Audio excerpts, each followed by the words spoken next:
Hello everyone, আসসালামু আলাইকুম। শুরু করছি আমৃত্যু ভালোবাসি তোকে উপন্যাস পর্ব 4। প্রতিদিনের মতো আজও খাওয়ার টেবিলে একসাথে খেতে বসেছে সকলে, কিন্তু মেঘের মাথায় আজ অন্য প্ল্যান ঘুরছে। সবার খাওয়া মোটামুটি শেষ, মেঘ ইচ্ছে করেই অল্প অল্প খাচ্ছে। এদিকে মোবাইলে কী যেন চেক করছিল আবির, মোবাইল চেক করেই খাচ্ছিল। আবিরের খাওয়া শেষ, তাই মোবাইল টেবিলের উপর একপাশে রেখে হাত ধুতে উপরে উঠে যায়। 3-4 কদম যেতেই মেঘ হাত বাড়িয়ে আবির ভাইয়ের মোবাইল হাতে নেয়। তাড়াহুড়োতে হয়তো পাওয়ার বাটনে চাপ দিতে ভুলে গেছে আবির ভাই। হোম পেজ ভেসে আছে, এখানে 2টা হাতের ছবি, একটা বড় হাতের উপর একটা পিচ্ছি হাত। মেঘ 1 সেকেন্ড তাকালো ছবিটার দিকে, কিন্তু এখন ছবি নিয়ে গবেষণা করার সময় না, তাই মেঘ তাড়াতাড়ি ফেসবুকে ঢুকলো।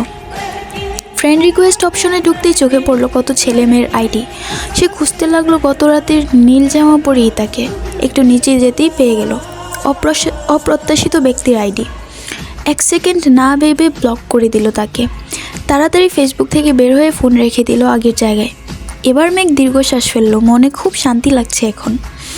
আবির ভাই টেবিলের কাছে এসে মোবাইল নিতে নিতে মেঘের দিকে তাকালো, নিরুদ্বেগ কণ্ঠে বলল, যতক্ষণ সময় খাবার টেবিলে বসে থাকিস ততক্ষণ যদি তুই খাইতি তাহলে আজ কঙ্কালের মতো থাকতি না। মোবাইল আর ব্যাগ নিয়ে অফিসের জন্য বেরিয়ে গেলেন। এদিকে মেঘ মুচকি হেসে বিড়বিড় করে বলল, আমি তো আপনার জন্যই বসে থাকি। আমি খাবার খেয়ে রুমে যেতে যেতে আপনি বাইক নিয়ে চলে যান, দেখতেই পারি না, তাই তো বাধ্য হয়েই এখন টেবিলে বসে থাকি। আবির ভাইয়ের কথা মতো মেঘ 11টার মধ্যে গোসল করেছে আজ। যথাসময়ে রেডি হয়ে রওনা দিল টিউশনের উদ্দেশ্যে। মনটা ভীষণ খারাপ, আজ থেকে একা একা টিউশন আর কোচিংয়ে পড়তে হবে, এটা ভেবেই মন ভাঙছে বারবার। টিউশনে ঢুকতেই বন্যা ডাকলো, মেঘ এখানে আয়। মেঘ চোখ গুলগুল করে অবাক চোখে তাকালো, ছুটে গেল বন্যার কাছে। মেঘ বলল, তুই এই সময় টিউশনে কেন? আগের ব্যাচ পড়িসনি? বন্যা বলল, কিভাবে পড়বো? তোর বেস্ট ফ্রেন্ড হয়েছি, তোর ভোগান্তি তো আমাকেই ভুগতে হবে। মেঘ বলল, মানে? বন্যা বলল, গতকাল রাতে তানবীর ভাইয়া কল দিয়েছিল আমায়, বলল তোর সাথে আমারও টাইম পাল্টে দিছে, আজকে থেকে যেন বিকালে আসি। মেঘ বলল, তাহলে তুই জানাসনি কেন আমায়? আমি পুরো রাস্তা মন খারাপ করে এসেছি একা একা পড়তে হবে বলে। বন্যা বলল, তোকে কীভাবে জানাবো, তুই তো আবির ভাইয়ের ঘোরে ডুবে আছিস। মেঘ কিছুটা লজ্জা পেল, তারপর সশব্দে এসে বলল, জানিস বন্যা, আমার হিজাবটা আবির ভাই কিনে দিছে। শুধু এটাই না, সর্বমোট 30টা হিজাব কিনে দিয়েছে। শুধু তাই না, দেখ আমার পায়ের নুপুরগুলো, এগুলো আবির ভাই দিয়েছে, তাও আবার নিজের হাতে পরিয়ে দিয়েছে, দেখ সুন্দর না? বন্যা কপালে ভাঁজ করে নুপুরগুলো দেখলো, তারপর বলল, হ্যাঁ খুব সুন্দর হয়েছে, কিন্তু কাহিনী কি বলতো? ওই বেটার হঠাৎ তোর প্রতি এত মায়া হচ্ছে, তোকে কিছু বলছে কি? মেঘ বলল, হ্যাঁ বলছে, আমি কই যাই না যাই তা পর্যবেক্ষণ করতে নুপুর দিয়েছে। বন্যা হাঁ করে তাকায় আছে। ততক্ষণে স্যার পড়াতে চলে এসছেন। টিউশন কোচিং শেষে মেঘ বাসার উদ্দেশ্যে চলে গেছে। সন্ধ্যার পর আবার জান্নাত আপু আসবে, পড়ার রিভিশন দিতে হবে। জান্নাত আপু শুক্রবার শনিবার বাদ দিয়ে বাকি 5 দিন পড়ান। জান্নাত আপু খুব ভালো পড়ান, মেঘ ওনার ভক্ত হয়ে গেছে একেবারে। জান্নাত আপু ও মেঘকে খুব আদর করে, পড়াশোনার পাশাপাশি কীভাবে পড়লে ভালো হবে, রুটিন করা সব কিছুই হেল্প করেন। এজন্য মেঘ ইদানিং পড়াশোনাতেও বেশি গুরুত্ব দিচ্ছে। এভাবে কেটে গেল 10-12 দিন। আবিরের সাথে মেঘের প্রতিদিন সকালে খাবার টেবিলে দেখা হয়, মাঝে মাঝে মেঘ আগে আসে, মাঝে মাঝে আবির আগে চলে আসে, তারপরেও দেখা তো হয়। এতেই যেন মেঘের মনে সারাদিন প্রশান্তি কাজ করে। আবির বাড়ি ফিরে 11-12টার দিকে। আবিরের বাইকের শব্দগুলোই মেঘ ছুটে যায় নিজের রুমের বারান্দায়। হেলমেটটা খুলে যখনই বাইক থেকে নামে, মেঘ গভীর মনোযোগ দিয়ে সেই দৃশ্য দেখে আর গুনগুন করে গান গায়। তারপর বাড়িতে ঢোকার আগ পর্যন্ত যতটুকু সময় তাকিয়ে থাকে আবির ভাইকে দেখে। আবির ভাই বাড়িতে ঢুকে গেলে হাসি মুখে ঘুমিয়ে পড়ে মেঘ। এটাই যেন মেঘের দৈনিক রুটিন। কেন আবির ভাইকে দেখে, তার কোনো উত্তর নেই অষ্টাদশীর কাছে। আবির ভাই কি শুধুই তার ক্রাশ, নাকি সে আবির ভাইকে ভালোবাসে? এর উত্তর নিজেও খুঁজে পায় না। তবে আবির ভাইকে অসম্ভব ভালো লাগে। আবির ভাইয়ের শীতল চাউনি বারবার অষ্টাদশীর হৃদয়টা চূর্ণ বিচূর্ণ করে। আবির ভাই অষ্টাদশীর মন মস্তিষ্ক জুড়ে বিচরণ করছে। 10-12 দিন পর সকালবেলা আবির জুসের গ্লাস হাতে নিয়ে 2 চুমুক খেলো কিনা আলী আহমদ খান বলে উঠলেন, আবির তোকে একটু চট্টগ্রাম যেতে হবে। আবির তৎক্ষণাৎ বিষম খেলো। তানবীর তাড়াতাড়ি উঠে ভাইয়ের মাথায় ফু দিচ্ছে। রান্নাঘর থেকে ছুটে এসেছেন মালিহা খান। এদিকে মেঘ অসহায়ের মতো তাকিয়ে আছে আবির ভাইয়ের দিকে। কিছুক্ষণ পর আবির স্বাভাবিক হয়ে বলল, আমি চট্টগ্রাম গিয়ে কী করব? আলী আহমদ খান স্বাভাবিকভাবেই বললেন, আমাদের কোম্পানিতে কিছু সমস্যা হচ্ছে, কিছু ডিলার ঝামেলা করতেছে শুনলাম। তোর কাকামণিকে সিলেট যেতে হবে। কোম্পানির সিইও হিসেবে এখন দায়িত্ব তোর ওপরই। তুই কথা বললে আশা করি সমাধান হবে। ডিলাররা অর্ডার ডেলিভারি করা পর্যন্ত তুই থাকবি ওইখানে। যদি সব ঠিকঠাক হয়ে যায় তখন চলে আসিস। আবির এক পলক মেঘের দিকে তাকালো, তারপর দৃষ্টি নামিয়ে প্রশ্ন করলো, কবে যেতে হবে? আলী আহমদ খান সহসা বলে উঠলেন, আজ রাতে অথবা আগামীকাল সকালে চলে গেলে ভালো হবে। আবির চুপচাপ মাথা নিচু করে বসে আছে। আলী আহমদ খান আর মোজাম্মেল খান উঠে গেলেন। তানভীর এবার ভাইকে বলল, ভাইয়া তোমার কি একা যেতে খারাপ লাগবে? আমি কি যাব তোমার সঙ্গে? আবির অগ্নিদৃষ্টিতে তাকালো তানভীরের দিকে, দাঁতে দাঁত চেপে বিড়বিড় করে বলল, কি যেন বলল। কেউ কিছু বুঝলো না, কিন্তু তানভীর সশব্দে হেসে উঠল। আবির এবার রাগে ফুঁসতে ফুঁসতে বলল, তানভীর। তানভীর হাসতে হাসতে চেয়ার থেকে উঠে বেসিনের দিকে দৌড় দিল। আবির অগ্নিদৃষ্টিতে তাকিয়ে আছে তানভীরের দিকে, তারপর মাথা নিচু করে প্লেটের খাবারটা কোনো রকমে শেষ করে উঠে চলে গেল। এদিকে মেঘ, মিম, আদি বসে আছে। আদি আর মিম প্ল্যান করছে আবির ভাইকে বলবে কক্সবাজার গেলে ওদের জন্য খেলনা, সাজনি, শামুক নিয়ে আসতে। মেঘ নিশ্চুপ বসে খাচ্ছে। আবির ভাইকে দেখার জন্যই এখন সে প্রতিদিন ফজরের সময় ঘুম থেকে উঠে রাতে ঘুমানোর আগেও আবির ভাইকে দেখে ঘুমায়। আবির ভাই চট্টগ্রাম চলে গেলেও থাকবে কীভাবে? মিম হঠাৎ ডেকে উঠল, আপু ভাইয়াকে কি তুমি কি কিছু আনতে বলবা? মিমের ডাকে ধ্যান ভাঙল মেঘের। একটু হাসার চেষ্টা করলো, তারপর কোমল কণ্ঠে বলল, আমার কিছু লাগবে না। সারাদিন কেটে গেল। মেঘ নিজের মতো কোচিং টিউশন শেষ করে আসছে। মিম, আদি স্কুল থেকে ফিরেছে। আবির 8টায় বাসায় ফিরেছে। ততক্ষণে জান্নাত আপু পড়িয়ে চলে গেছেন। মেঘ বই খাতা নিয়ে নিজের রুমে চলে গেছে। রাত 10টার দিকে চট্টগ্রামের উদ্দেশ্যে বেরিয়ে যাবে আবির। রুমে গিয়ে শাওয়ার শেষ করে একেবারে রেডি হয়ে রুম থেকে বের হলো আবির। মেঘের রুমের দরজার সামনে এসে থামলো।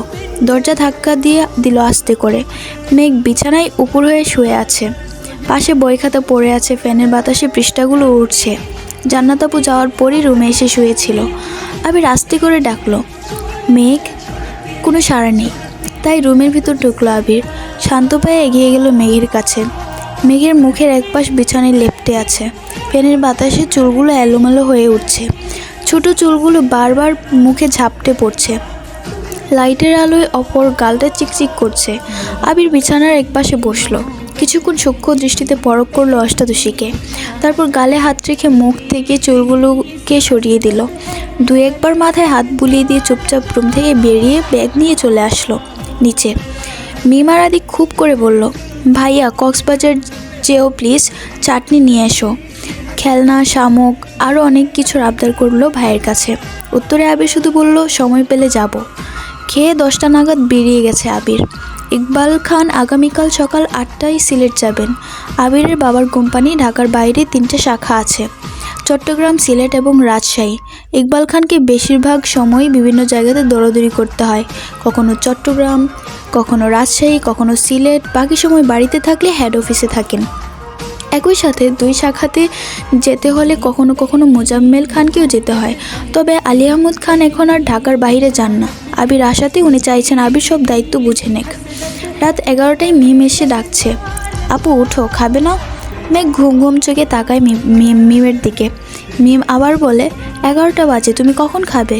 আম্মু, বড় আম্মু সবাই বসে আছে তোমার জন্য, আমিও খাইনি, আসো। 11টা শুনেই মেঘের ঘুম উধাও হয়ে গেছে। সহসা মনটা খারাপ হলো, চিন্তিত স্বরে বলল, আবির ভাই কি চলে গেছে? মিম হাসি মুখে বলছে, হ্যাঁ ভাইয়া তো 10টার আগেই চলে গেছে। আমি আর আদি বলে দিছি আমাদের জন্য খেলনা, গিফট, চাটনি নিয়ে আসতে। তোমার জন্য আনতে বলেছি। ভাইয়া বলেছি সময় পেলে যাবে কক্সবাজার। মেঘের মনটা চূর্ণ বিচূর্ণ হয়ে গেছে। মনে মনে ভাবছে, কেন যে শুইতে গেলাম? না ঘুমালে তো আবির ভাইকে দেখতে পারতাম। আমি ঘুমিয়েছিলাম, তাতে কি? আবির ভাই কি আমায় বলে যেতে পারতো না? মিম আবার ডাকলো, আপু খেতে যাই, আসো। মেঘ কঠিন স্বরে বলল, আমার খিদা নেই, খাবো না, তুই খেয়ে নে। ওদের বল খেয়ে নিতে, আমি ঘুমাবো, আর লাইটটা অফ করে দিয়েছ। মিম মন খারাপ করে চুপচাপ লাইট অফ করে চলে গেল। এদিকে মেঘ ফুপিয়ে ফুপিয়ে কাঁদছে। কিছুক্ষণ পর নিজে নিজেই ভাবছে, আবির ভাই তো আমায় নিয়ে ভাবেনি না, ভাবলে তো আমাকে ডেকে বলেই যেতেন। তাহলে আমি কেন ওনার জন্য কান্না করছি? আর কাঁদবো না আমি। কিছুক্ষণ পর থামলো। খুব খিদা পাচ্ছে, কিন্তু সে খাবে না, বড্ড অভিমান জমেছে বুকে। এভাবেই ঘুমিয়ে পড়লো আবার। তার উপরে বাজে খাবার টেবিলেও আসেনি। বাধ্য হয়ে মোজাম্মেল খান নিজে গেলেন মেয়েকে ডাকবে। মেঘ তখনও ঘুমে। আব্বুর ডাকে ঘুম ভাঙল মেঘের। 10 মিনিটের মধ্যে ফ্রেশ হয়ে নিচে আসলো। খাবার টেবিলে আবির ভাই নেই দেখে মনটা খারাপ হলো। কাকামুনিও সকাল সকাল সিলেটের উদ্দেশ্যে রওনা দিয়েছেন। চুপচাপ খেতে বসলো মেঘ, কিন্তু গলা দিয়ে খাবার নামছে না। কোনো রকমে অল্প কিছু খেয়ে উঠে পড়লো। রুমে গিয়ে পড়ার চেষ্টা করলো, কিন্তু পড়া মাথায় ঢুকছে না। মাথা শুধু আবির ভাই ঘুরছে। আবির ভাই কেন বলে গেল না? আবির ভাই কোথায় আছেন, খেয়েছেন কিনা, এসব চিন্তায় ব্যস্ত হলো। একটু পর ডাটা অন করে ফেসবুকে ঢুকেছে, কিন্তু আবির ভাই নেটে নাই, কোনো আপডেটও নেই। 10 মিনিট পর পর মেঘ ফেসবুক চেক করছে, কিন্তু তাতে কোনো লাভ হচ্ছে না। সারাদিন গেল, এই পড়তে বসছে, এই আবার ফোন চেক করছে। বিকাল নাগাদ কোনো খবর না পাওয়াতে মন খারাপ হয়ে ঘুমিয়ে পড়ল। আবির চট্টগ্রামে এসে অফিসের কাজে ব্যস্ত হয়ে পড়েছে। বাসা থেকে আবিরের আম্মু কল দিয়ে খোঁজ নিয়েছে ছেলের। এছাড়া মোজাম্মেল খানও কাজের জন্য কয়েকবার কল দিয়েছে আবিরকে। দেখতে দেখতে 3 দিন হয়ে গেল আবির চট্টগ্রাম আসা। সাথে অফিসের ঝামেলায় সারাদিন এক মুহূর্তও রেস্ট নিতে পারে না। অফিসের কাজের ফাঁকে 2-1বার বাসায় কল করে আম্মু, মামুনি, তানবীরের সাথে কথা হয়। নিমার আদি এক কথায়, ভাইয়া কক্সবাজার যেও প্লিজ, আমাদের জিনিসগুলো নিয়ে এসো। কিন্তু মেঘ যেন নিখোঁজ। আবির বিদেশে থাকাকালীন তানভীর বাসায় না থাকলে এই মেয়ে একা সারা বাড়ি মাতিয়ে রাখতো। এখন আবির চট্টগ্রাম, তানভীর সকালে বের হয় পার্টি অফিসে, আর ফেরে 10টার দিকে। বাবা চাচাও সারাদিন অফিসে থাকে, তারপরেও মেয়েকে সারাদিন খুঁজে পাওয়া যায় না। সকালে অল্প খেয়ে যে রুমে ঢুকে কোচিং থাকলে বের হয়, আর না হয় 3-4টায় ক্ষুধা লাগলে চুপচাপ এসে খাবার খায়। মাকেও ডাকে না। জান্নাত আপু এসে পড়িয়ে গেলে মেঘ অল্প খেয়ে আবার রুমে চলে যায়। মনমরা হয়ে থাকে সবসময়। আবিরের অফিসের ঝামেলা মোটামুটি মিটেছে। ডিলার প্রোডাক্ট ডেলিভারি দেওয়া পর্যন্ত অপেক্ষা করতে হবে। 2 দিন ফ্রি থাকাতে মিম আর আদির কথা মনে করে কক্সবাজার গেল। এর আগে কখনোই কক্সবাজার যায়নি আবির। এটা জীবনের প্রথমবার। 5 স্টার হোটেলে রুম নিয়েছে। ফ্রেশ হয়ে বের হতে বিকাল হয়ে গেছে। সমুদ্র সৈকতে দাঁড়িয়ে আছে আবির। প্রাকৃতিক সৌন্দর্যের স্পষ্ট রূপ দিয়ে সজ্জিত বিশ্বের দীর্ঘতম সমুদ্র সৈকত কক্সবাজার। কক্সবাজারের সূর্যাস্তের ছবি প্রায় সবাই স্মৃতি হিসেবে রেখেছেন নিজেদের মোবাইল ফোন বা প্রতিটা বাড়ির দেয়ালে। আবির সমুদ্রের ঢেউয়ের সঙ্গে গোধূলিবেলার সূর্যাস্ত দেখে বিমোহিত। অসংখ্য প্রাপ্তি, ক্লান্তি, হতাশা বিকীর্ণ হয়ে আছে আবিরের মনে। সমুদ্রের পানিতে অস্তমিত সূর্যের অপরূপ দৃশ্য উপভোগ করেছে। কিছুক্ষণ পর আবিরের ফোনে কল আসে। পকেট থেকে ফোন বের করে দেখে তানভীরের কল। রিসিভ করে। তানভীর আসসালামু আলাইকুম ভাইয়া বলল।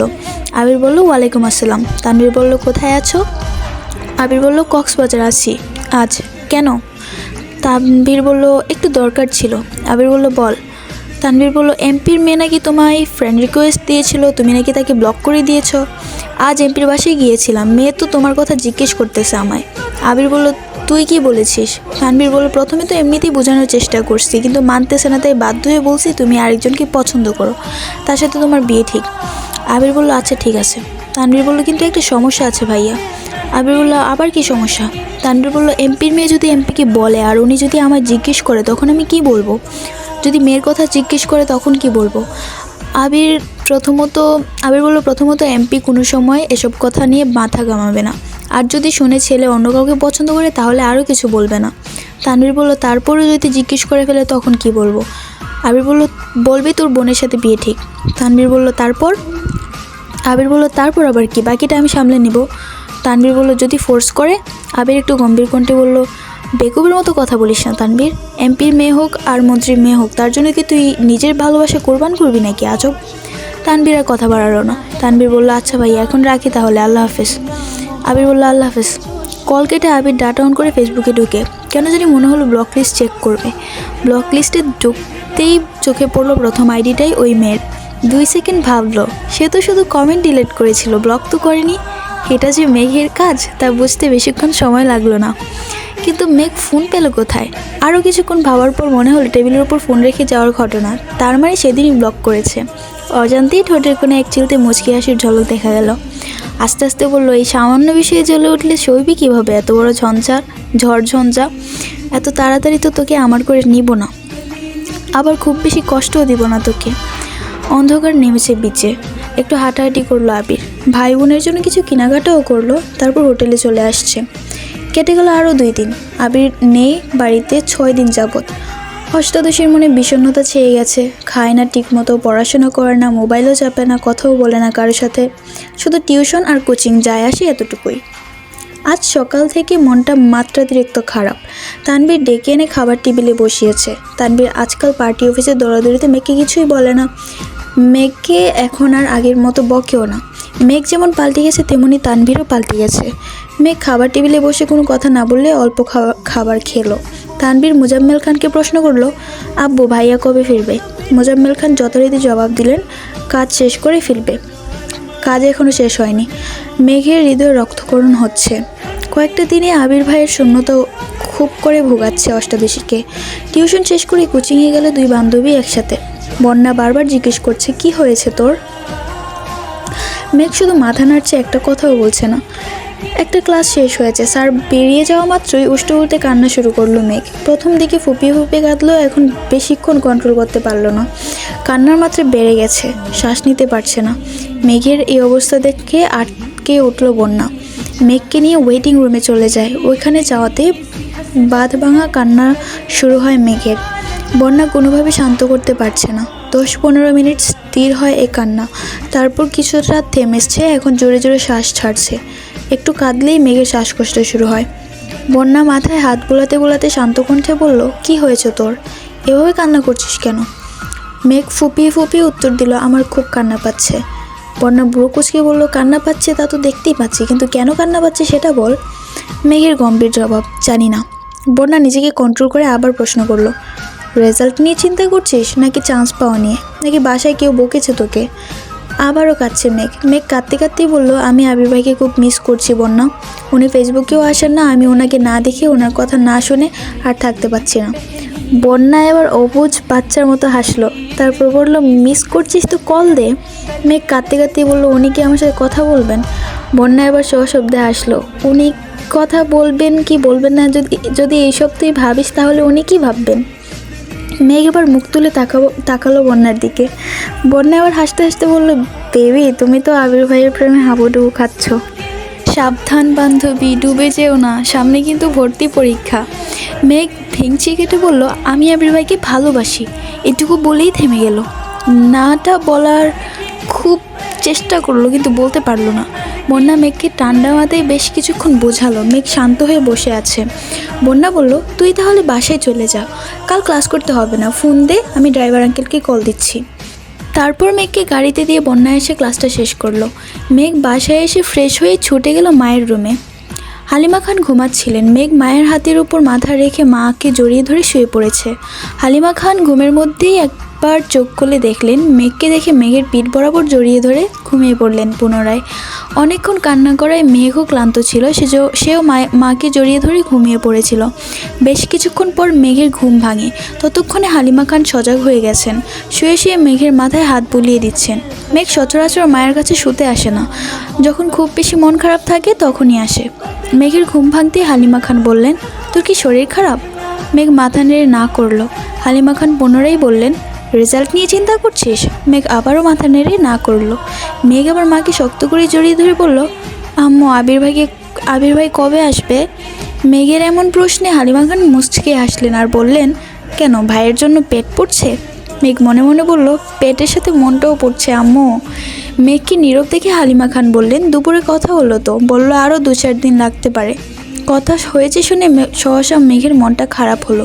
নিজেকে সামলে বলল, আম্মু আবির ভাইকে কল দাও না প্লিজ। হালিমা খান বলল, বিকালেই তো কথা হলো, এখন আবার কল দিয়ে কী করবো, ছেলেটাও মনে হয় ব্যস্ত। মেঘ বলল, আম্মু প্লিজ দাও না। হালিমা খান নিজের ফোন হাতে নিয়ে কল দিল আবিরকে। লাউড স্পিকারে দিয়েছেন। কয়েকবার রিং হতেই রিসিভ হলো।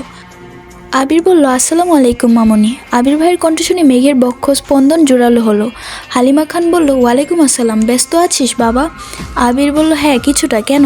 হালিমা খান বলল, মেঘ একটু কথা বলবে তোর সাথে। আবির বলল, ঠিক আছে দাও। হালিমা খান মেঘের দিকে ফোন এগিয়ে দিলেন। মেঘ কাঁপা কাঁপা হাতে ফোন নিল, সঙ্গে সঙ্গে লাউড স্পিকার অফ করে দিল মেঘ। মেঘ ধীর কণ্ঠে বলল, হ্যালো। আবির তৎক্ষণাৎ রেগে মেগে বলল, হ্যালো কিরে, প্রথম কল দিয়ে সালাম দিতে হয় এটাও জানিস না? আবিরের ধমকে চুপসে গেল মুখটা। আস্তে ধীরে বলল, আসসালামু আলাইকুম।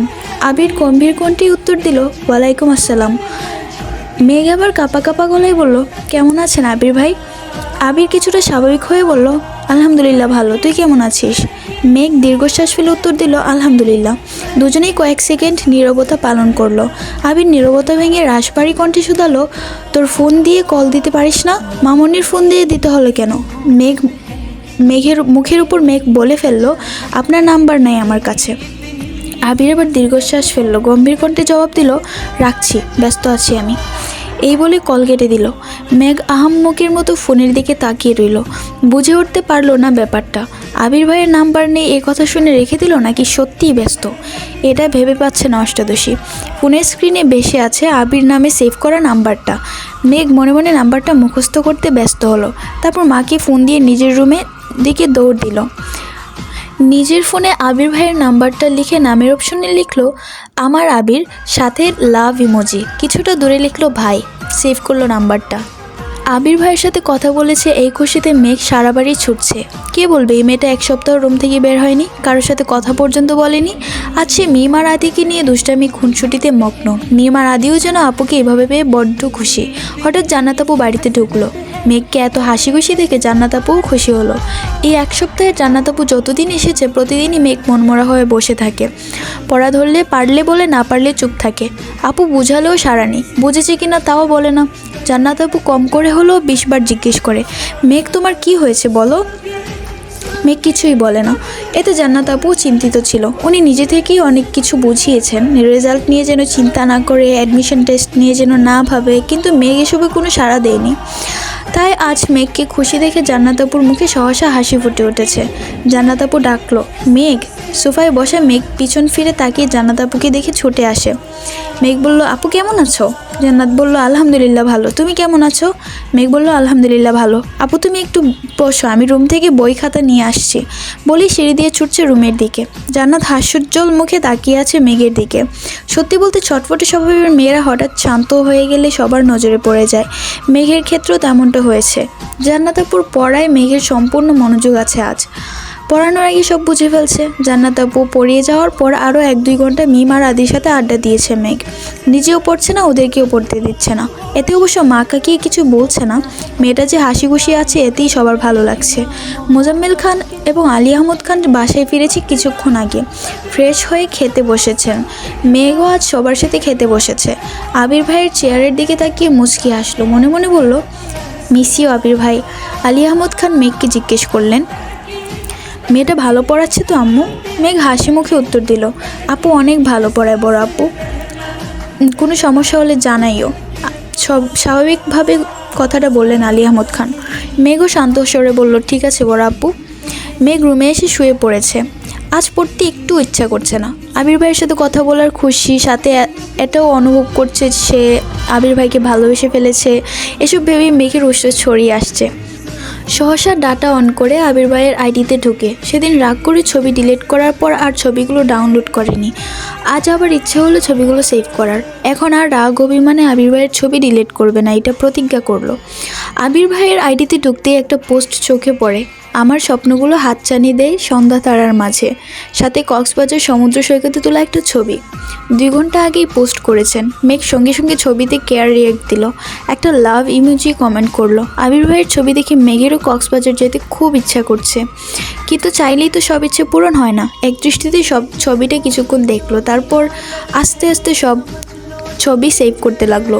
গ্যালারিতে একটা একটা অ্যালবাম খুললো,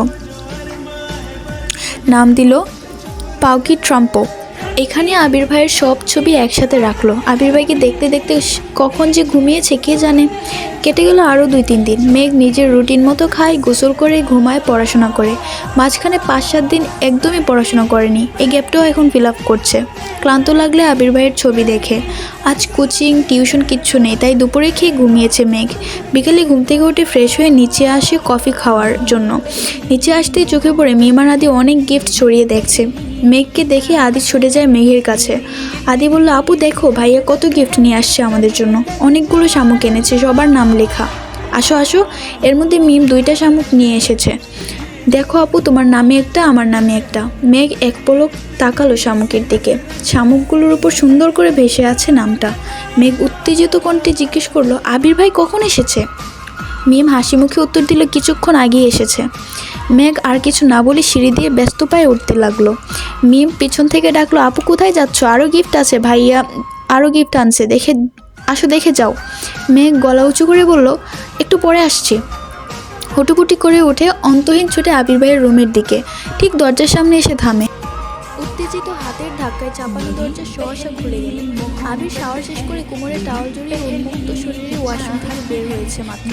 সারা শরীরে বিন্দু বিন্দু পানিতে চিকচিক করছে, প্রশস্ত বুকের লোমগুলো পানি জমে আছে, চুল থেকে টুকটুক করে পানি পড়ছে। মেঘের দিকে নির্বাক চোখে তাকিয়ে আছে আবির। মেয়েটার এলোমেলো চুলগুলো উঠছে এদিক সেদিক।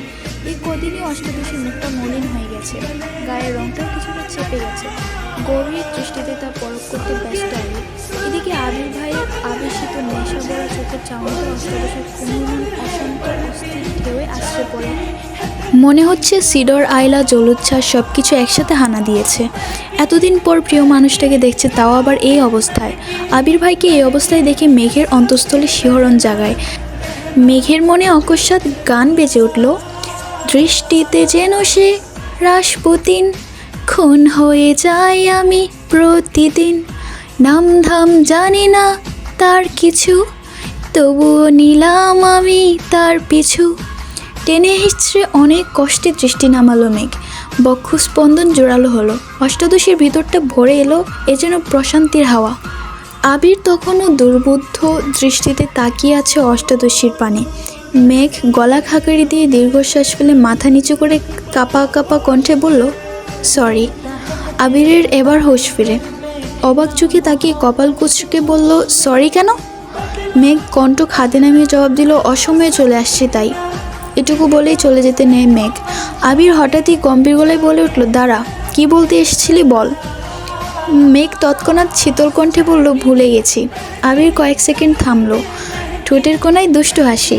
নিরুত্তেক কণ্ঠে বলল, মনে করে বল, তারপর যাবি।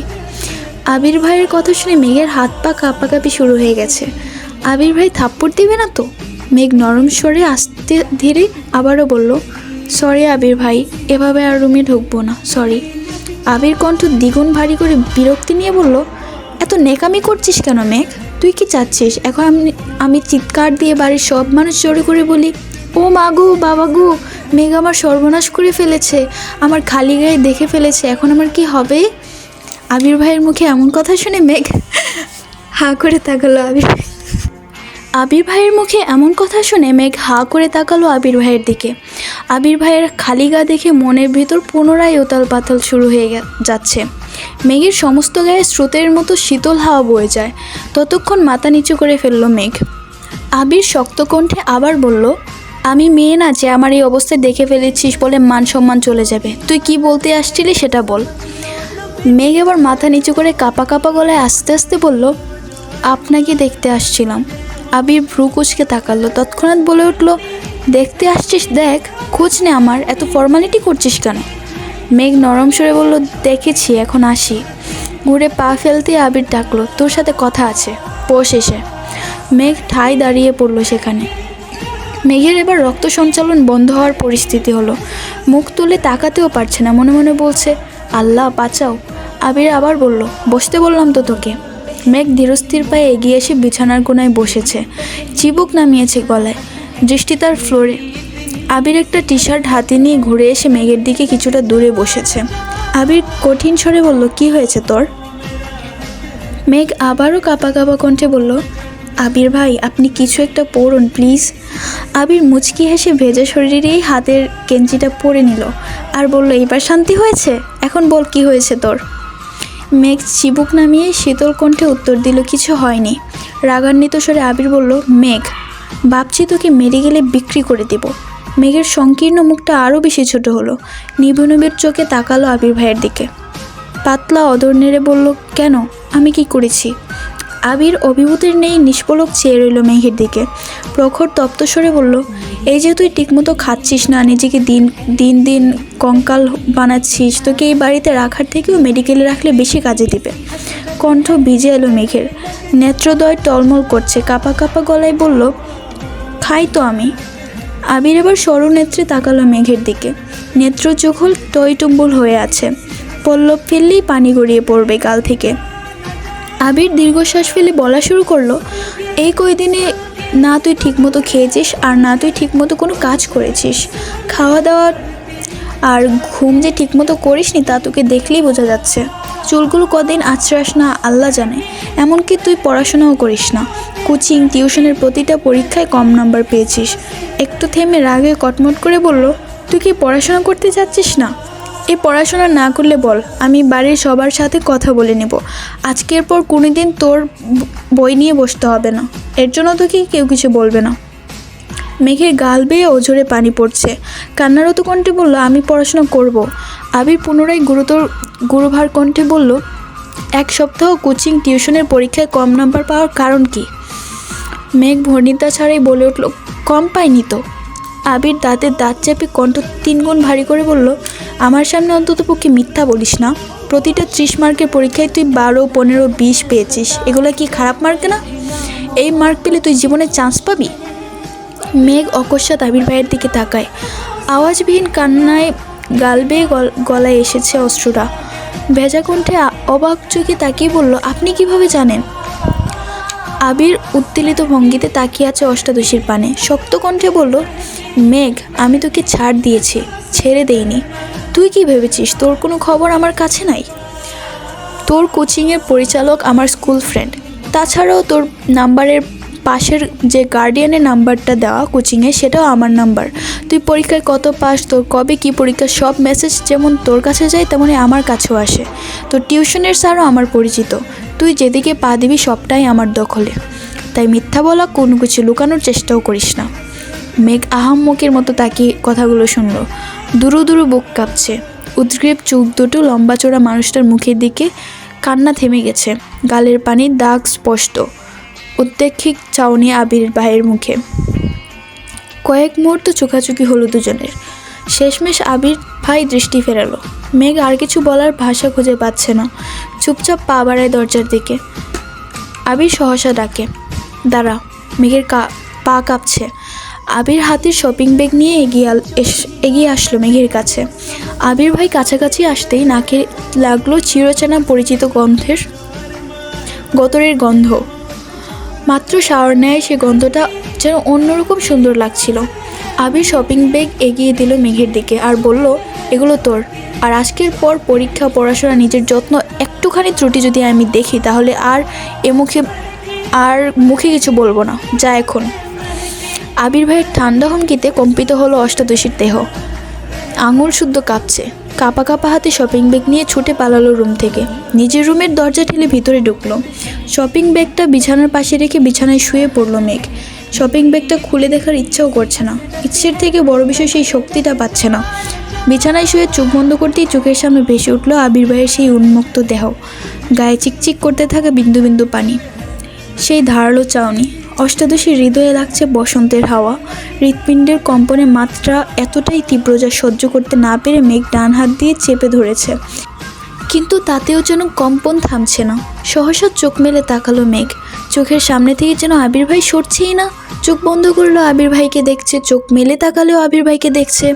আর বারবার মাথায় আসছে আবির ভাইয়ের বলা কথাগুলো, মেঘ তোকে ছাড় দিয়েছি, ছেড়ে দেয়নি। আবার মনে হচ্ছে তুই যেদিকে পা দিবি সবটাই আমার দখলে। ওসব ভেবেই বারবার কেঁপে উঠছে অষ্টাদশীর সাথে একরকম অনুভূতি কাজ করছে। প্রতিটা মেয়ে চায় তার প্রিয়জন তাকে আগলে রাখুক, চোখে চোখে রাখুক, তেমনি মেঘের কাছে আবির ভাইও প্রিয় মানুষ। আবির ভাই যদি বোনের নজরেও দেখে তারপরেও তো মেঘকে নিয়ে ভাবে, এটা ভেবেই মানসিক শান্তি পাচ্ছে মেয়েটা। এভাবে চললো 30 মিনিটের উপরে, তারপর ঘুমের দেশে তলিয়ে গেল মেঘ। উঠল ঠিক সন্ধে নামার আগে, ফ্রেশ হয়ে এসে তৎক্ষণাৎ শপিং ব্যাগটা টেনে আনলো নিজের কাছে। শপিং ব্যাগটা উল্টে সবগুলো জিনিস বিছানার উপরে ফেললো। অনেক ছোট ছোট জিনিস এলোমেলো হয়ে পড়ে আছে বিছানার উপর, কম করে হলেও 15-20টা হাতের ব্রেসলেট, মুক্তার মালা, কানের দুলের অসংখ্য অগণিত সংখ্যা। দেখে মনে হচ্ছে উনি বেছে দেখার সময় পাননি, যা পেয়েছে সব নিয়ে নিয়েছে। বড় একটা শামুকে লেখা মাই পারসুইট, আরেকটা শামুকে লেখা মাহদিবা খান মেঘ। এছাড়াও অসংখ্য ছোট ছোট শামুক একটা কাচের বয়াম ভরা। সবগুলোই আবির নিজের হাতে কুড়িয়ে এনেছে। এগুলো বাদে আরও যা যা সাজার জিনিস ছিল, খাবার জিনিস যেগুলো টেস্ট ভালো, এগুলো দিয়েছে মেঘকে। মেঘ বিস্ময়কর চোখে তাকিয়ে দেখছে সবগুলো জিনিস। প্রিয় মানুষের নাম অথবা প্রিয়জনের কণ্ঠ যেখানে আকাশসম মন খারাপ দূর করতে সক্ষম, সেখানে তার দেয়া সামান্যতম উপহারও অমূল্য সম্পদ। আবির ভাই যে তার কথা ভেবে আলাদাভাবে জিনিসগুলো এনেছেন, এতেই যেন অষ্টাদশীর খুশিতে আত্মহারা হয়ে গেছে।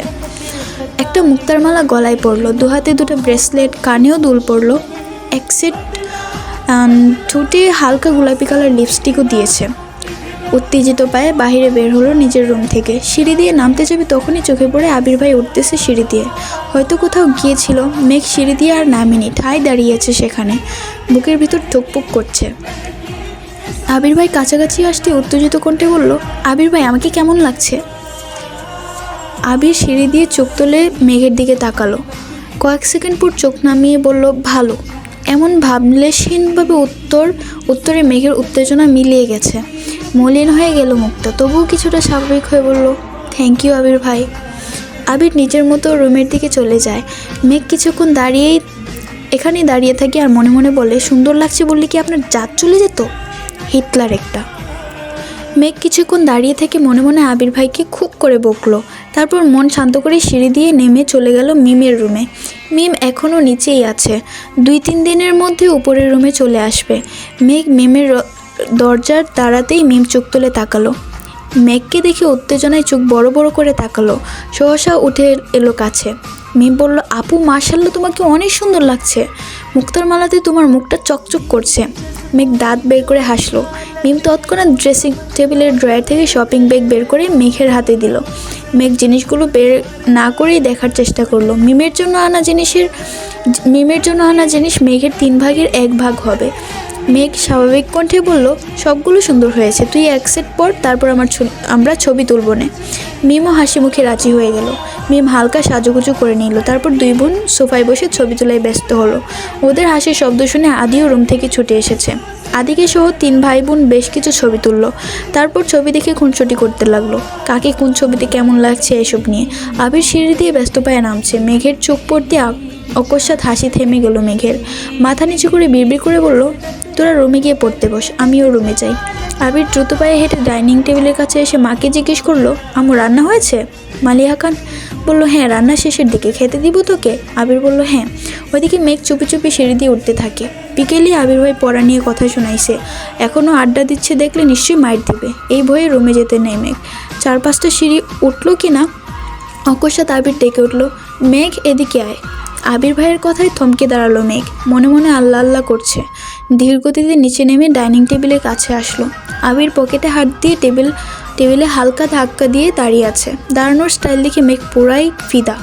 অষ্টাদশীর মনের ভিতর টুকপুক শুরু হয়েছে। মাথা নিচু করে দাঁড়ালো মেঘ। আবির গম্ভীর কণ্ঠে বলল, খেতে বস।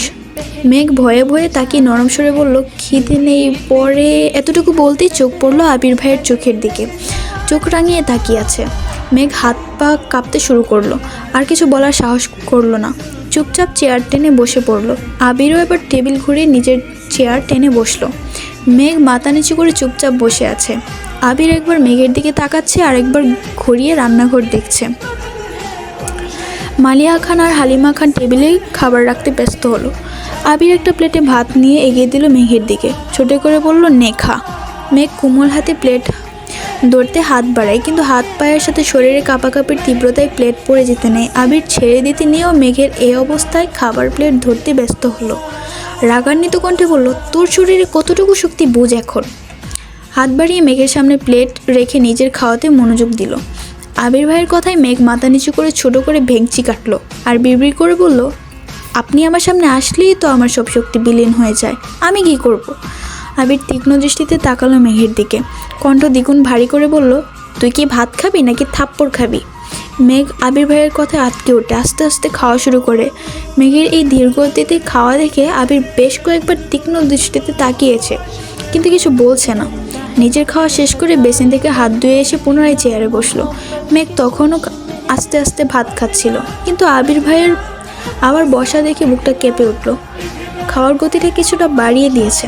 আবির বিস্ময়কর চোখে তাকিয়ে আছে অষ্টাদশীর দিকে। গলায় মুক্তার মালাতে জল করছে মুখটা। খুব খুব মনোযোগ দিয়ে দেখছে মেঘের খাওয়া। মেঘ এক প্রকার নাকে মুখে খাবার শেষ করেছে, কিন্তু শেষ হওয়ার আগে আবির আবারও পেটে ভাত দিয়ে দিল। মেঘের থাপ্পড়ের ভয়ে বলতে চেয়েও কিছু বলতে পারছে না, বাধ্য মেয়ের মতো চুপচাপ করে খাচ্ছে। এদিকে আবির মেঘের দিকে তাকিয়ে মুচকি মুচকি হাসছে। হালিমা খান আর মালিহা খান রান্নাঘরে কাজ করছিলেন, কিন্তু আবিরের এমন কর্মকাণ্ডে তারাও যেন খুশি হয়েছেন। মেঘ বাড়ির কারো কথা শুনে না, বড় আব্বুর সামনে এসে একটু সম্মানার্থে লক্ষ্মী মেয়ের মতো থাকে। তাছাড়া বাবা মা কাকামণি কাকিয়া কারো কথাই শুনে না। তানবীর এত বছর ধমকে একটু একটু খাওয়াতো, কিন্তু সারাদিন মুখ ভোতা করে রাখতো। তানবীর সারাদিন শেষে রাতের বেলা বোনের জন্য একটা এটা সেটা কিনে এনে বোনের রাগ ভাঙাতো। এত বছর পর আবির যেন দ্বিতীয় ব্যক্তি যে মেঘকে শাসন করে, জোর করে খাওয়ায়, আর মেঘও যেন বাধ্য মেয়ের মতো সব কিছু মেনে নেয়। তানবীর ভাইয়ের সামনে তেজ দেখালো, আবির সামনে মেঘ একেবারে নিশ্চল হয়ে যায়। মেঘের দুর্দশা দেখে মালিহা খান রান্নাঘর থেকেই বলছেন, মেয়েটাকে ছেড়ে দে রে বাবা, আর খেতে পারছে না তো। আবির গম্ভীর কণ্ঠে বলল, ও যদি ঠিকমতো খেত তাহলে আমার এভাবে বসে দেখে ওকে খাওয়াতে হতো না। কেউ আর কোনো কথা বলল না। মেঘ চুপচাপ খাওয়া শেষ করলো। মেঘের খাওয়া শেষ হওয়া মাত্রই আবির উঠে বের হয়ে গেল বাড়ি থেকে। মেঘ নিষ্পলক তাকিয়ে রইল কিছুক্ষণ দরজার দিকে, তারপর উঠে নিজের রুমে চলে গেল। একটু রেস্ট নিয়ে পড়তে বসলো। রাত 12টার উপরে বাজে, মেঘ পড়তেছে, কিন্তু আবির ভাই এখনও আসছে না। চিন্তা লাগলো মেঘের। বারবার বারান্দায় যাচ্ছে মেঘ। তানভীর ইদানিং খাওয়া দাওয়া বাদ দিয়ে কাজ করছে। মনোনয়নের ফলাফল ঘোষণা করবে আগামীকাল। কারো চোখে ঘুম নেই। দল থেকে মনোনয়ন পেয়ে গেলে আলহামদুলিল্লাহ, তারপর প্রচারণা চালাতে হবে। তার কোনোভাবে আজ রাতে তানভীরকে ছাড়ছিল না। গোপন মিটিং চলছে এমপির বাড়িতে। রাজনৈতিক মিটিং মিছিল থেকে ভাইকে আনতে বাধ্য হয়ে আবিরকেই যেতে হলো। এমপির বাড়ির হলরুমে মিটিং চলছিল। আবির এমপির বাড়ির সামনে বাইক থামিয়ে হলরুমের দিকে যেতে নিলেই পথ আটকে দাঁড়ায় এমপির মেয়ে। আবির চোখ গোল গোল করে তাকালো মেয়ের দিকে। রাজবাড়ি কণ্ঠে বলল, পথ আটকে দাঁড়িয়েছেন কেন? মেয়ে হাসি মুখে উত্তর দিল, আপনাকে আমার অনেক ভালো লাগে ভাইয়া, প্লিজ আপনার নাম্বারটা দিবেন? আবির কণ্ঠ দ্বিগুণ ভারী করে বলল, আপনাকে তানভীর বলেনি আমি একজনকে ভালোবাসি? মেয়ে এই কথায় পাত্তাই দিল না, হাসতে হাসতে উত্তর দিল, আমি তো তানভীর ভাইয়ার কথা বিশ্বাসই করিনি, উনি আমার সাথে মজা করেছেন। আবির গম্ভীর কণ্ঠে বলল, তানভীর সত্যি কথা বলেছে। মেয়ে এমনভাবে হাসছে যেন মনে হচ্ছে আবির যোগ বলছে। আবির এবার দীর্ঘশ্বাস ফেলে রাগান্বিত কণ্ঠে বলল, শোনো মেয়ে, এই আমিময় আবির অন্য কারোর মালিকানায় বন্দী। আমার জীবনের অস্তিত্ব জুড়ে শুধু তার রাজত্ব চলে। এমপির মেয়ে অবিশ্বাস্য চোখে তাকালো আবিরের দিকে। কোমল কণ্ঠে বলল, আপনি সত্যি সত্যি কাউকে পছন্দ করেন? আবির সহসা বলে উঠল, সে আমার পছন্দ বা ভালো লাগা নয়, সে আমার ভালোবাসা। আমি আমৃত্যু ভালোবাসবো তাকে। মেয়েটার চোখ টলমল করছে। এটা দেখে আবির আবার বিরক্ত নিয়ে বলল, শোনো, আমি শুধুই তোমার মোহ। 2 দিন পর সব কেটে যাবে। আর যে সত্যি সত্যি তোমার জন্য আসবে সে তোমাকে কখনোই অজুহাত দিবে না। তার কাছে তোমার প্রায়োরিটি থাকবে সবার প্রথমে, যেমন আমার কাছে সর্বোচ্চ প্রায়োরিটি আমার প্রেয়সীর। আশা করি তুমি আমার কথাগুলো বুঝতে পেরেছো। তাই ভবিষ্যতে এমন কোনো কাজ করবা না বা এমন কোনো কথা বলবা না যে কারণে তোমার এই পাগলামিগুলো নিয়ে আমার সিরিয়াস হতে হয়। ভালো থেকো। গম্ভীর কণ্ঠে কথাগুলো বলেই হলরুমের দিকে পা বাড়ায় আবির। পিছন থেকে এমপির মেয়ের ডাক উঠল, সরি ভাইয়া, আর কখনো এমন হবে না, প্লিজ আব্বুকে কিছু বলবেন না প্লিজ। আবির মুচকি হাসলো। মেয়েটা যে তার কথা বুঝতে পেরেছে এতেই ভালো লাগলো আবিরের। হলরুমে ঢুকেই সালাম দিল এমপিকে। আবিরকে দেখে হ্যান্ডশেক করলেন এমপি। হাসি মুখে জিজ্ঞেস করলেন, কেমন আছো আবির? আবির স্বাভাবিক কণ্ঠে বলল, জি আলহামদুলিল্লাহ ভালো, আপনি কেমন আছেন? এমপি এবার চিন্তিত স্বরে বললেন, আলহামদুলিল্লাহ ভালো, তবে নির্বাচন নিয়ে একটু ঝামেলাই আছি। তা তোমার কোনো দরকার ছিল? আবির ঠান্ডা কণ্ঠে বলল, আসলে তানভীরকে নিতে এসেছিলাম, এত রাতে কীভাবে যাবে এই জন্য। এমপি আবারও হাসি মুখে বললেন, মিটিং শেষ, খাওয়া দাওয়া করে চলে যেও। আবির বলল, আমরা খাবো না, অনেক রাত হয়ে গেছে, অন্য কোনো সময় খাবো। এমপিও আর জোর করলো না। আবির তানভীরকে নিয়ে বের হলো বাড়ি থেকে। বাইকে আবিরের পিছনে চুপচাপ বসে আছে তানভীর। অনেকটা পথ যাওয়ার পর তানভীর ভয়ে ভয়ে বলল, ভাইয়া, এমপির মেয়ের সাথে দেখা হয়েছিল? আবির বলল, হ্যাঁ। তানভীর আস্তে করে বলল, তাকে কি বোঝাতে পারছো? আবির গম্ভীর কণ্ঠে বলল, আমার বোঝানো তো বুঝিয়েছি, কিন্তু সে কতটা বুঝেছে এটাই এখন মূল বিষয়। তানভীর এবার অভিযোগের স্বরে বলল, আমি কি করব বলো ভাইয়া? কোনো দরকারে এমপির সাথে দেখা করা, গুরুত্বপূর্ণ মিটিং, সব কিছু এমপির বাড়িতে হয়। আমার দেখা যায় প্রতিদিন অন্ততপক্ষে 2-1 বার এমপির বাড়িতে আসতে হয়। আর এই মেয়ে যেন বসেই থাকে আমি কখন আসবো, দেখলেই ছুটে আসে তোমার কথা জিজ্ঞেস করে। শুধু আমি কতবার বলেছি তুমি একজনকে পছন্দ করো, বিয়ে ঠিক, মেয়ে কোনো কথাই পাত্তা দেয় না। আমি এড়িয়ে গেলেও মেয়ে পথ আটকে দাঁড়ায়। এমপির চোখে এটা পড়লে তো আমাকে কালারিং বানাবে, ভাবি মেয়ের সাথে আমার কিছু চলে, তখন তো ঝামেলায় আমিই ফাঁসবো, তাই তোমাকে বলেছি। একদমই কথাগুলো বলল তানবীর। আবির স্বাভাবিক কণ্ঠে বলল, সমস্যা নেই, মেয়ে আশা করি আর কিছু বলবে না তোকে, তুই তোর কাজে মনোযোগ দিস। এর মধ্যে বাসায় চলে আসছে দুইজন। প্রায় রাত 1:30টায় আবির ভাই বাড়িতে ঢুকলো বাইক নিয়ে, পিছনে তানবীর ভাইয়া। আবির ভাইকে দেখে মেঘের চিন্তিত মলিন মুখটা তৎক্ষণাৎ জ্বলজ্বল করে উঠেছে। সে 12টা থেকে অপেক্ষা করছে আবির ভাইয়ের জন্য। বারান্দায় দাঁড়িয়ে আকাশের তারা গোনা শেষ করে ফেলেছে মনে হয়, কিন্তু আবির ভাই আসছিল না।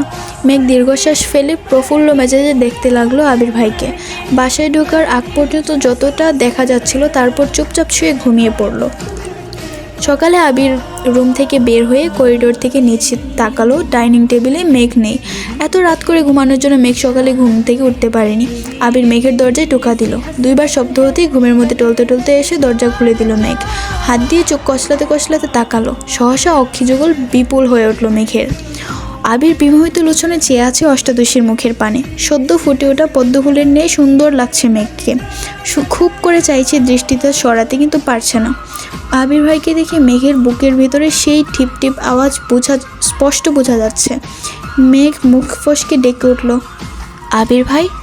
তৎক্ষণাৎ ঘুর কাটলো আবিরের, কিছুটা নড়ে চড়ে উঠল। আবির ঠান্ডা কণ্ঠে শুধালো, এত রাতে ব্যালকনিতে দাঁড়িয়েছিলি কেন? আবির ভাইয়ের প্রশ্ন শুনে আটকে ওঠে মেঘ। অকস্মাৎ চিরচেনা গতরের কাঁপাকাঁপি তীব্র হয়ে ওঠে। বুকের ভেতর হাঁসফাঁস শুরু হয়ে গেছে। হৃদস্পন্দন অনেক বেশি জোরালো হলো। চিবুক নামিয়ে চাপা কণ্ঠে বলল, রাতে ঘুম ভেঙে গেছিল। আবির ভ্রুকুচকে সহসা গম্ভীর কণ্ঠে বলে উঠল, ঘুম ভেঙে গিয়েছিল নাকি ঘুমাতেই যাসনি? সত্যি করে বল। আবির ভাইয়ের সামনে দাঁড়িয়ে মিথ্যা বলার সাহস অষ্টাদশীর এখনও হয়নি।